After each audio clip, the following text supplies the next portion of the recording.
రద్దు చేయండి. ఒప్పంద జాబితా నర్సులు. నెల్లూరు నగరంలోని ప్రభుత్వ వైద్యశాల ప్రాంగణం నందు ఒప్పంద ప్రాతిపదిక మీద పనిచేస్తున్న నర్సులు ఆందోళన నిర్వహిస్తూ విలేకరులతో మాట్లాడుతూ గత 15 సంవత్సరాల నుంచి తాత్కాలిక ఉద్యోగులుగా పనిచేస్తున్నామని, రిక్రూట్మెంట్ లేకుండా, పదోన్నతులు లేకుండా ప్రభుత్వం ఈ నెల 4వ తేదీ జీవో నెంబర్ 115 తీసుకురావడం ద్వారా GNM, BSc nursing, MSc nursing చేసిన వారికి 18 నెలల ఇంటెన్సివ్ ట్రైనింగ్ ఇచ్చి వారికి పోస్టింగులు ఇవ్వనున్నారని, కానీ గత 15 సంవత్సరాలుగా తాత్కాలిక ఉద్యోగులుగా పనిచేస్తున్న మాకు రెగ్యులర్ చేయడం లేదని, కావున అధికారులు జీవో నెంబర్ 115ను రద్దు చేసి మమ్మల్ని రెగ్యులర్ చేయవలసిందిగా ప్రభుత్వానికి విజ్ఞప్తి చేశారు.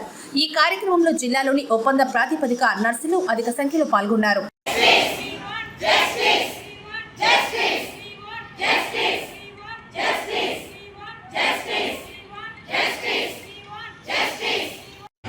మా డ్యూటీస్ నుంచి ఎటువంటి ఇబ్బంది లేకుండా ఒకరిని అడ్జస్ట్ చేసి పేషెంట్ కేర్కి ఎటువంటి అవరోధం కలగకుండా చూసుకోమని చెప్పి మేము ఈ ప్రాసెస్ని ఈ విధంగా తెలియజేస్తున్నాము. ఖచ్చితంగా గవర్నమెంట్ దీన్ని మా కోసము మా విజ్ఞప్తితో జీవో నెంబర్ 115ని రద్దు చేయాలని కోరుకుంటున్నాము.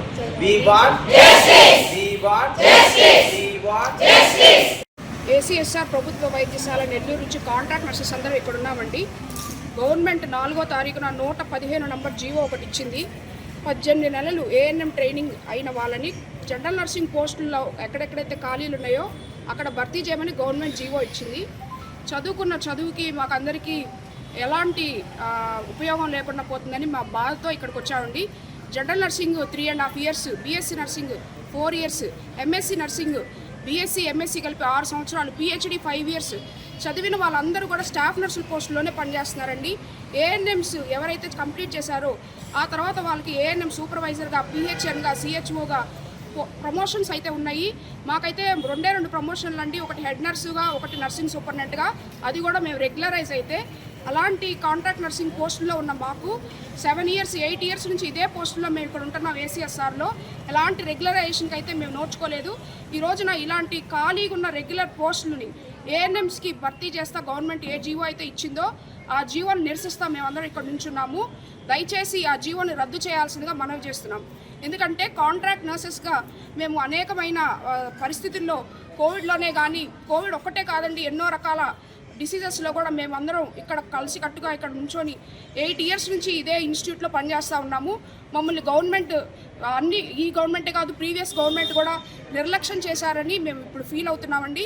దయచేసి ఈ జీవోని రద్దు చేసి కనీసం ఉన్న ఎంప్లాయీస్గా మమ్మల్ని ఇక్కడ ఏసీఎస్ఆర్లో రెగ్యులర్ పోస్టులోకి అబ్జర్వ్ చేసుకోవాలని రిక్వెస్ట్ చేస్తున్నాం గవర్నమెంట్ని. అంతే sir, thank you. ACSR medical college GGH నెల్లూరులో గత 7వ సంవత్సరం నుంచి పనిచేస్తున్నాను. 7 ఏళ్లుగా, ఇది 8వ సంవత్సరం. మేము 2010లో పాస్ అయ్యి ఇంతవరకు ఒక రెగ్యులర్ నోటిఫికేషన్ కూడా నోచుకోలేదు. ఎందుకంటే అప్పటి నుంచి ఇప్పటి వరకు కాంట్రాక్ట్ పద్ధతిలోనే ప్రతి ఒక్క స్టాఫ్ నర్స్ని తీసుకుంటున్నారు. దీంట్లో కూడా మాకు ఎటువంటి న్యాయం జరగట్లేదు. ఎందుకంటే ఇప్పుడు ఏఎన్ఎంగా చేస్తున్న వాళ్ళని మా దగ్గర వర్క్ నేర్పించి 2 సంవత్సరాలు, 2.5 సంవత్సరం బెడ్ సైడ్ చేసుకుంటూ ఒక రెగ్యులర్ చదువు అనేది లేకుండా వాళ్ళని డైరెక్ట్గా రెగ్యులర్ ప్రాతిపదికన వాళ్ళని స్టాఫ్ నర్సెస్గా ప్రమోషన్ చేస్తున్నారు. ఈ ప్రమోషన్ అనేది మాకు తీరని లోటు అనమాట. ఎందుకంటే ఇంతమంది ఇన్ని సంవత్సరాలుగా 11,000 పైన కాంట్రాక్ట్లోనే చేస్తూ ఉండి 2010 నుంచి 2024 వరకు ఒక రెగ్యులర్ నోటిఫికేషన్ లేకుండా చేస్తున్నటువంటి పోయిన గవర్నమెంట్ కానీ ఈ గవర్నమెంట్ కానీ మాకు ఇట్లాంటి తీరని లోటునే మిగులుస్తుంది. మేము రిప్రజెంటేషన్స్ జాయిన్ అయినప్పటి నుంచి ఈ నెల్లూరు మెడికల్ కాలేజీ స్పెషల్గా కట్టింది, స్పెషల్ జీవో ఉంది. దీనికి మమ్మల్ని రెగ్యులర్ ప్రాతిపదికనే చూపిస్తున్నారు కానీ మేము కాంట్రాక్ట్లోనే ఉంటున్నాము. కాబట్టి మాకు న్యాయం జరగాలి అంటే ఏఎన్ఎం, జిఎన్ఎం ప్రమోషన్ని వెనక్కి తీసుకుంటే వాళ్ళకు ఒక క్యాడర్ ఉంది. ఏఎన్ఎం తర్వాత ఏఎన్ఎం సూపర్వైజరు, ఏఎన్ఎం సూపర్వైజర్ తర్వాత పబ్లిక్ హెల్త్ నర్స్ తర్వాత సిహెచ్ఓ. ఈ విధంగా వాళ్ళ క్యాడర్స్లో వాళ్ళు వెళ్తున్నారు. వాళ్ళ క్యాడర్స్లోకి మేము ఎప్పుడు వస్తామని కానీ మమ్మల్ని తీసుకోమని మేము అడగట్లేదు. మా పోస్టు, మా రెగ్యులర్ ప్రాతిపదికన తీసేవి మాకే ఇవ్వాలని మేము కోరుకుంటున్నాం. ఇప్పుడు మేము staff nurse, head nurse, grade 2, grade 1 nursing సూపరింటెండెంట్స్గా మాకున్న మా క్యాడర్ని మేము కాపాడుకోలేకపోతున్నాము. అదిగాక ఏఎన్ఎం చదువుతున్నటువంటి ఈ 2.5 సంవత్సరంలో వాళ్ళు వెంటనే రిజిస్ట్రేషన్ సర్టిఫికేట్స్ తెచ్చేసుకొని ఇప్పుడు బీఎస్సీ అయిపోయింది నాది, నేను ఎంఎస్సీ చదవాలంటే నాకు అట్లాంటి ఛాన్స్ ఏమైనా ఇస్తుందా గవర్నమెంట్? నేను జాబ్ మానేసి ఎంఎస్సీ చదవాలి. సో ఆ ఛాన్స్ కాంట్రాక్ట్ వాళ్ళకి లేదు. కానీ ఏఎన్ఎం చేస్తున్న వాళ్ళకి మాత్రము గవర్నమెంట్ అట్లాంటి వెసులుబాటు ఎందుకు కల్పించిందో, మా పోస్టులలో తీసుకొచ్చి వాళ్ళని ఎందుకు కూర్చోబెట్టాలనుకుంటుందో ఇది చాలా వరకు అన్యాయం, న్యాయం కూడా కాదు. దాన్ని మేము తీవ్రంగా ఖండిస్తున్నాము. దీన్ని మీరు కొంచెం గవర్నమెంట్ దృష్టికి తీసుకెళ్తారని మా ప్రొటెస్ట్ని మేము ఈ విధంగా తెలియజేస్తున్నాము. దయచేసి మా పోస్టులు మాకు ఉంచేలా, మా క్యాడర్ను మాకు కాపాడుకునే విధంగా మమ్మల్ని చూడాలని గవర్నమెంట్ని రిక్వెస్ట్ చేసుకుంటున్నాం. Thank you. నేను రెగ్యులర్ స్టాఫ్ నర్స్గా జీజీహెచ్ నెల్లూరు నందు పనిచేయుచున్నాను. నేను ఇక్కడ ఉన్నటువంటి కాంట్రాక్ట్ స్టాఫ్ నర్సెస్ అందరికీ మద్దతు తెలపడానికి మేమంతా కొంతమంది ఇక్కడికి వచ్చున్నాము. ఏంటంటే ఈ 2011 నుంచి ఇక్కడ రెగ్యులర్ పోస్ట్ అంటూ ఎవరిని తీసుకోలేదు. కానీ ఇప్పుడు చాలా అన్యాయం జరుగుతుంది. దయచేసి ప్రతి ఒక్క అధికారిని నేను వేడుకుంటున్నాను, దయచేసి మాకు న్యాయం చేయండి. ఇక్కడ ఉన్నటువంటి కాంట్రాక్ట్ పిల్లలకి దయచేసి న్యాయం చేయండి. వాళ్ళు చాలా సంవత్సరాల నుంచి కోవిడ్ టైంలో అయితేనేమో అన్ని విషయాల్లో పాపం వాళ్ళు ముందుండి పనిచేసి చాలామంది స్టాఫ్ నర్సెస్ కూడా చనిపోయినారు. వాళ్ళ భర్తలు అందరూ చాలా సఫర్ అయ్యారు. వాళ్ళని కొంచెము మీరు దయతో వాళ్ళందరినీ రెగ్యులైజ్ చేయాలని నేను కోరుకుంటున్నాను. మాకు ప్రమోషన్స్ అంటే ఇంతవరకు నాకు 28 సంవత్సరాల సర్వీస్ అయినా ఇంతవరకు నాకు హెడ్ నర్స్ ప్రమోషన్గా నాకు రాలేదు. వీళ్ళకైతే మాతో జాయిన్ అయినటువంటి ఏఎన్ఎంలు ఈరోజు పిహెచ్ఎన్ సిహెచ్ఓ స్టేజ్కి వాళ్ళు వెళ్ళిపోయి ఉన్నారు, గెస్టెడ్ ర్యాంక్కి వెళ్ళిపోయి ఉన్నారు. కానీ మేము స్టిల్ ఇంకా ఈ స్టాఫ్ నర్స్ దీంట్లోనే ఉన్నాము. కాబట్టి దయచేసి మా బిడ్డలందరికీ మాకందరికీ కూడా న్యాయం చేయాలని ప్రతి ఒక్క అధికారిని, సీఎం గారి దగ్గర నుంచి ప్రతి ఒక్క అధికారిని మేము పేరున వేడుకుంటున్నాము. దయచేసి మాకు న్యాయం చేయండి, మా బిడ్డలందరికీ న్యాయం చేయండి. మా కాంట్రాక్ట్ పిల్లలు అందరూ సంతోషంగా మిమ్మల్ని గుర్తించలాగన మాకు సపోర్ట్ చేయమని మేము కోరుకుంటున్నాము.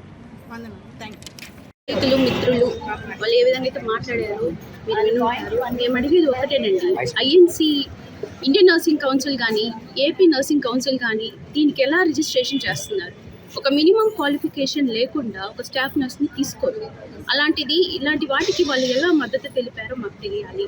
మా అధికారులు దీన్ని ఎలా జస్టిఫై చేస్తున్నారు, ఎలా న్యాయంగా సంబోధించుకుంటున్నారో దానికి వివరణ కావాలి. వెంటనే ఈ జీవోని రద్దు చేసేదానికి ఖచ్చితంగా వాళ్ళందరూ కూర్చొని సమాలోచన చేసి దీని గురించి ఖచ్చితంగా వాళ్ళు ఏదో ఒక మంచి డెసిషన్ మాకు చూపిస్తారని మేము నమ్ముతున్నాము. మేమే కాదండి, రాబోయే పిల్లలు చాలామంది నర్సింగ్ చదువుతున్నారు, మంచి కోర్సు ఉంది, మంచిగా మాకు ఉద్యోగాలు వస్తాయనేసి చాలామంది వస్తున్నారు ఈ కోర్స్కి. అలాంటి వాళ్ళకి మీరు ఏం చెప్పదలుచుకున్నారు? అంటే మినిమం క్వాలిఫికేషన్ లేకుండా ఎవరినైనా కూడా మీరు స్టాఫ్ నర్స్ కింద కూర్చోబెట్టాలనుకుంటున్నారు. మరి మా పిల్లలకి కానీ మా ఫ్యూచర్లో వచ్చే నర్సెస్ కానీ మీరు ఏం చెప్పాలనుకుంటున్నారో, వాళ్ళకి ఒక మంచి జీవితాన్ని మీరు ఏర్పరచాలంటే ఈ జీవో గురించి సుమాలోచన చేయండి, మంచి మార్గాన్ని వాళ్ళకి చూపించండి. నర్సింగ్ కోర్సుని విలువల్ని తగ్గించొద్దు, దీన్నే మేము కైండ్గా కోరుకుంటున్నాము. మరియు మా సిబి స్టాఫ్స్ ఎంతో ఇదిగా కరోనా టైంలో వాళ్ళు పోరాడి ఎంతోమంది ఫ్యామిలీస్ని కోల్పోయి చాలా ఇదిగా ఏ రోజు కూడా మేము డ్యూటీస్కి రాకుండా ఉండలేదు. కరోనా టైంలో ఎంతోమందిని మీరు వదిలేశారు.